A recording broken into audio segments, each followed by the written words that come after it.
You know what's my favorite word in Lebanese Arabic? It's the word dikkan, which means grocery store. It's not a supermarket or it's not a mini market, it's a small grocery store.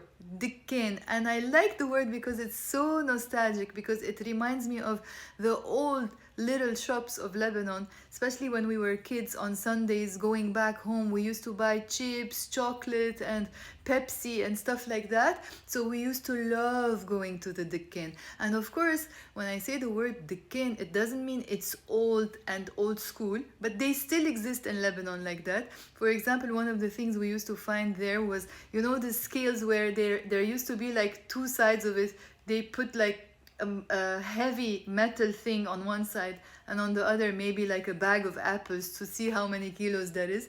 So that's the type of dikkan that makes me nostalgic about Lebanon.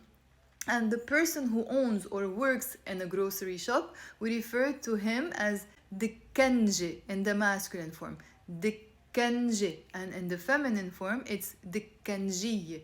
Dikkanjiye. So dikkan, dikkanji, dikkanjiye. And you know what's the nicest thing? I don't know if you have it in your country, but I doubt. Like in London, almost never. Do you even know the names of the people you buy things from?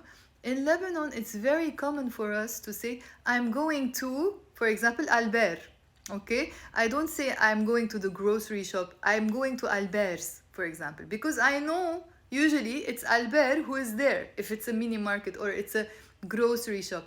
Or when we were kids in my village, there was one called Saruch al-Jabal. Saruch al-Jabal, we used to go buy the chips from him that had like the Barbie collection images, and we used to collect all of these. So Saruch means rockets, by the way. Saruch al-Jabal, the rockets of the mountain. So that's one of them. And there used to be another one called Amin. So yeah, the word is the kin. And it's very common for us to refer to the name of the owner of the grocery shop, of the dukkan, when we're going to see them. So let's try to put it in a sentence. For example, if I'm going to the grocery shop, I say أنا رايحة, because I'm a girl. That's feminine and there's a ha sound in the end. أنا رايحة. I'm literally saying I am the goer, which means I am going to. أنا رايحة ع الدكان. ع literally means on, but in this context it means to. So together, we're not going to say ع الدكان, the grocery shop. I'm going to say الدكان. Again, أنا رايحة الدكان. Or if I want to say I'm going and I want to name him, I say أنا رايحة لعند, because it's a human. So if it's a place, I say ع. If it's a human, I say لعند. أنا رايحة لعند ألبير. I'm going to Albert's.